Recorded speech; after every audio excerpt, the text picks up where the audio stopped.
მოგესალმებით. ესპანეთის ხელისუფლების წევრები უკვე დიდი ხანია კორუფციულ სკანდალში არიან გახვეული. მიმდინარეობს სასამართლოები, სადაც პრემიერ-მინისტრის ოჯახის წევრებიც არიან გამოძიების სამიზნეები. მაგრამ როგორი გასაკვირიც არ უნდა იყოს, ეს კორუფციული სკანდალი ბრიუსელის ბიუროკრატიისთვის არ ხდება პედრო სანჩესისა და მისი ხელისუფლების კრიტიკის მიზეზი. პრინციპში, როგორ შეიძლება ისეთმა პიროვნებებმა მოუწოდონ სხვებს კორუფციაზე, როგორიც ევროკომისიის პრეზიდენტი ურსულა ფონ დერ ლაიენია. ფონ დერ ლაიენი, რომელიც ცოტა ხნის წინ თავად გაეხვა Pfizer Gate-ის სკანდალში, მაგრამ მედიაში ამაზე საუბარი პრაქტიკულად დასრულდა. არადა საქმე ეხებოდა დაახლოებით 36 მილიარდი ევროს ოდენობის ვაქცინის შეძენასა და შესაძლო პირად ინტერესებს ამ თანხების მოხმარებაში. და ასე მოკლედ და მარტივად ეს თემა დღეს პრაქტიკულად არავის ახსოვს. ალბათ უნდა ვივარაუდოთ, რომ თუ ესპანეთის პრემიერ-მინისტრი პედრო სანჩესიც კარგად მოიქცევა, ბრიუსელის ბიუროკრატიის მითითებებსა და დიპ სტეითის დაკვეთებს ბოლომდე მიჰყვება, მისი ხელისუფლების კორუფციული სკანდალიც ჩაიფარცხება და რომელიმე სხვა ამბით გადაიფარება მედიაში. სავარაუდო კორუფციასთან ერთად ესპანეთის ხელისუფლება გლობალისტური და ნეოლიბერალური ღირებულებების დამკვიდრებაში ერთ-ერთი სამაგალითოა. ესპანეთი და პრემიერ-მინისტრი პედრო სანჩესი ევროპაში არალეგალური მიგრაციის ლეგალიზების ავანგარდში ჩადგნენ. როგორც ჩანს, ის გერმანიის ყოფილი კანცლერისგან ანგელა მერკელისგან იღებს მაგალითს და ახლა არალეგალ მიგრანტებს ესპანეთის კარს უხსნიან.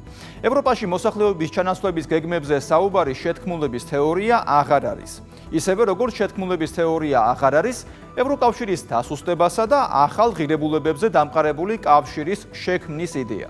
დღეს ევროკავშირი გლობალისტური და ნეოლიბერალური ღირებულებებით იმართება და ამას ბრიუსელის ბიუროკრატია უკვე აღარ მალავს. პირიქით, ყველაფერი ხელის გულზე დევს.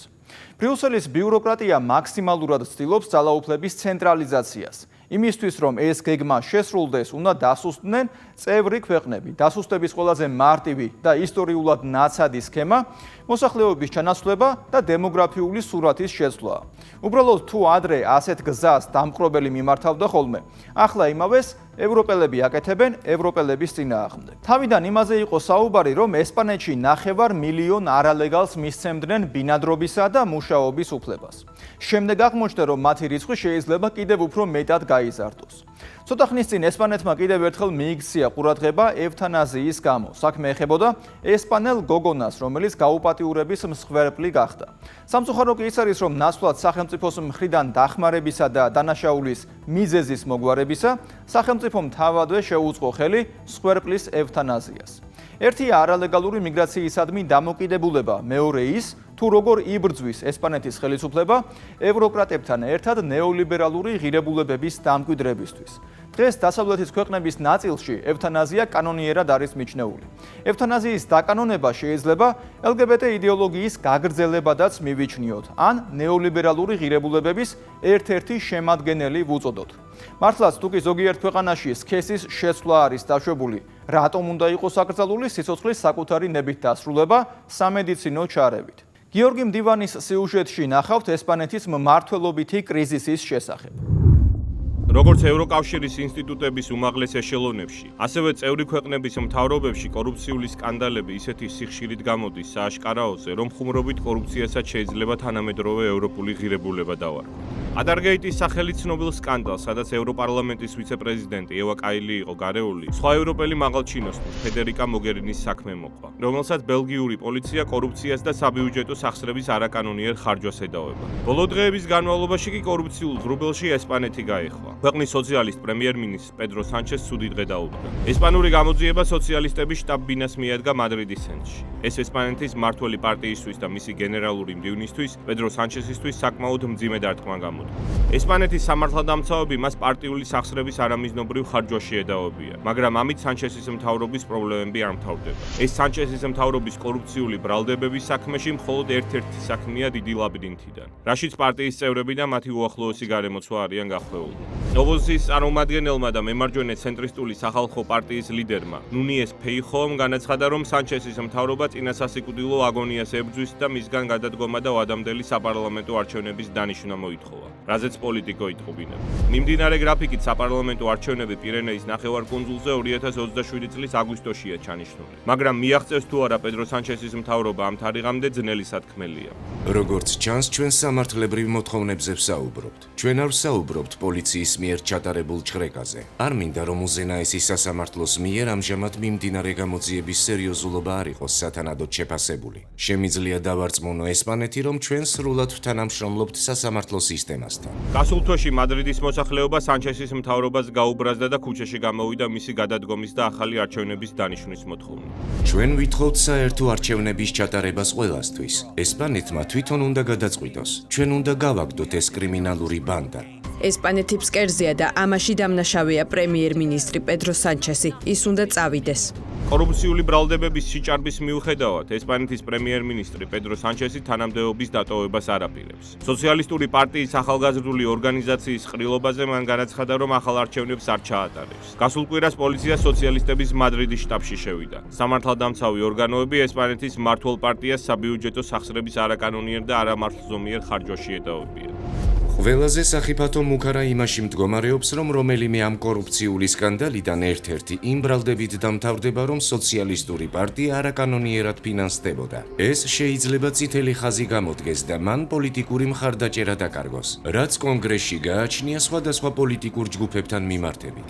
ერთადერთი პერსპექტივა და ნათელი წერტილი, რამაც სანჩესის მთავრობის ჩამოშლა შეიძლება გადაავადოს, ეს რომის პაპის ლეოს ვიზიტია მადრიდში 6-დან 9 ივნისამდე. რამაც უამრავი ადამიანის ყურადღება მიიპყრო და ესპანეთის დედაქალაქში უამრავი კათოლიკე და პილიგრიმი ჩავიდა. უშველის თუ არა სანჩეს რომის პაპის ვიზიტი, ამას მალე გავიგებთ, მაგრამ მისი მდგომარეობა ძალიან მძიმეა, რადგანაც საკუთარი ოჯახის წევრები და პარტიული ნომენკლატურა სასამართლოს წინაშე უნდა წარსდგენ, რაც სანჩესის მდგომარეობას წარმოუდგენლობამდე ართულებს. ოპოზიციაში მყოფი მემარჯვენე ცენტრისტული ესპანეთის სახალხო პარტია სანჩესის მთავრობას ყველა მიმართულებით უტევს და დაუყოვნებლივ ითხოვენ ვადამდელი საპარლამენტო არჩევნების ჩატარებას. პარტიის ერთ-ერთი ლიდერი ელმა ესკურა სოციალისტური პარტიის მთავრობას მაფიად მოიხსენიებს.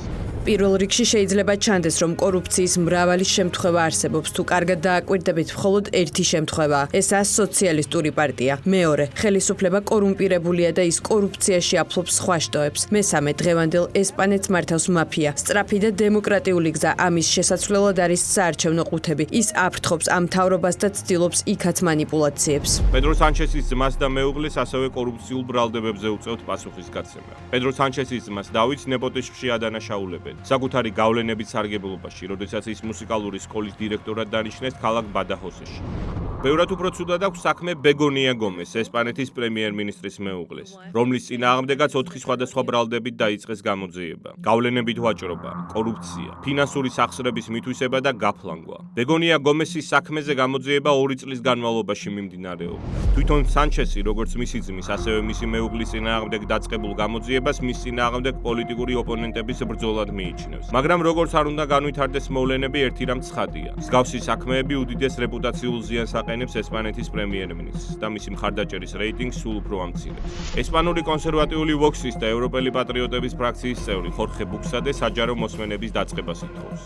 სიტუაცია კატასტროფულია. გასულ კვირას საქმეები აღიძრა და მათ ბრალი წაუყენეს. გარდა ამისა, ჩვენი საზღვრები ღიაა. კორუფცია დამთრგუნველია. სანჩესის მთავრობამ და სოციალისტურმა პარტიამ დაუყოვნებლივ უნდა გააკეთოს ის, რასაც ჩვენ დიდი ხანია ვითხოვთ. კანონის უზენაესობას და კორუფციის წინააღმდეგ სამუშაო ჯგუფის საჯარო მოსმენებს. ჩვენ ყელში ამოგვივიდა წინა და ამჟამინდელი კანონმდებლები.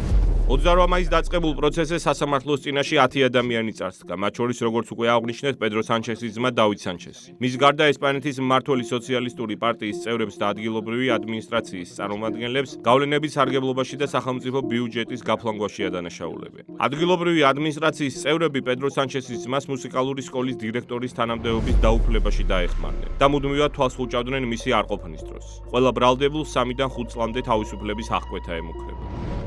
ამ ყველაფრის ფონზე კიდევ ერთი სერიოზული ამბავი გამომზეურდა. ბოლო კორუფციული სკანდალის ეპიცენტრში ესპანეთის ყოფილი პრემიერ-მინისტრი, ასევე სოციალისტი ხოსე ლუის როდრიგეს საპატერო აღმოჩნდა. 17 ივნისს მას სასამართლო პროცესზე ჩვენების მიცემა მოუწევს, რის შემდეგაც პედრო სანჩესის მდგომარეობა შეიძლება კიდევ უფრო გართულდეს. ექს-პრემიერს დანაშაულებრივ დაჯგუფებაში მონაწილეობას ედავებიან. როგორც ბრალდება ამტკიცებს, საპატეროს საკუთარი მომსახურების სანაცვლოდ 2.600.000 ევრო აუღია. ასეთი კორუფციული სკანდალები, რაც სანჩესის უახლოეს გარემოცვასთანაა დაკავშირებული, ბოლო პერიოდში ძალიან ბევრი დაგროვდა. გასული წლის ივნისში პედრო სანჩეს ოფიციალურად ბოდიშის მოხდა მოუწია საკუთარი მეგობრის, პროტეჟეს და ესპანეთის სოციალისტურ პარტიაში რანგით მესამე ადამიანი სანტოს კერდანას გამო, რომელსაც სამთავრობო კონტრაქტების მეშვეობით ეგრეთ წოდებული ატკატების მიღებაში ადანაშაულებდნენ. მაშინ სანჩესი ყველანაირად იცავდა თავის თანაგუნდელ სანტოს კერდანას. იქამდე სანამ გამოძიებამ ყველა დეტალი არ გამოაქვეყნა, რაც მის ბრალეულობაში ეჭვის ნატამალსაც კი აღარ ტოვებდა. ესპანური პრესა სანჩესის მთავრობას ძალიან აკრიტიკებს. ფსონზე ძალიან ბევრი რამდევს.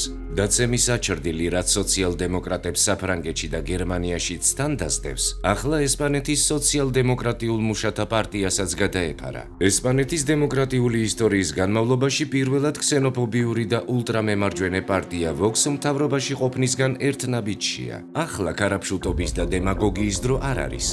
მადრიდულ ელ-პაის თავისი სანერვიულო ჰქონია. იმის მაგივრად, რომ პედრო სანჩესის მიგრაციული პოლიტიკა გააკრიტიკოს, რომლის წყალობითაც ქვეყანაში კრიმინოგენული სიტუაცია ძალიან გაუარესდა და ესპანეთი ფაქტიურად არალეგალი მიგრანტების გადმოსროლის მთავარ პუნქტად იქცა. ელ-პაისი იმაზე ნერვიულობს, რომ ხელისუფლებაში შეიძლება კონსერვატიული ვოქსი აღმოჩნდეს. ესპანეთის მთავრობის კორუფციული სკანდალების მთელი სპირალი, ზოგად ევროპული დაცემის მხოლოდ ერთი ფრაგმენტია. ბრიუსელიდან დაწყებული მადრიდით დამთავრებული კორუფცია, ფარული გარიგებები, სახელმწიფო ბიუჯეტის არაკანონიერი ხარჯვა და ნეპოტიზმი ევროპული პოლიტიკური ისტაბლიშმენტის შემადგენელ ნაწილად იქცა. ის, რასაც ოფიციალური ბრიუსელი ფორმალურად თვითონ უნდა ებრძოდეს, მისი ყველაზე გავლენიანი ლიდერები არიან გარეული. ესპანეთი არის იმის მაგალითი, თუ რა ემართება ქვეყანას, რომელიც ბრიუსელის დიქტატს სრულად ემორჩილება და სუვერენიტეტს სრულად თმობს. მოკლედ რომ ვთქვათ, ასეთი ქვეყანა იქცევა ექსპერიმენტებისა და გლობალისტურ ნეოლიბერალური ღირებულებების დამკვიდრების ობიექტად. ასეთ დროს მოსახლეობის ინტერესები მეორე ხარისხოვანია. მთავარი კი არალეგალური მიგრაციის ხელშეწყობა და LGBT იდეოლოგიის დამკვიდრება ხდება.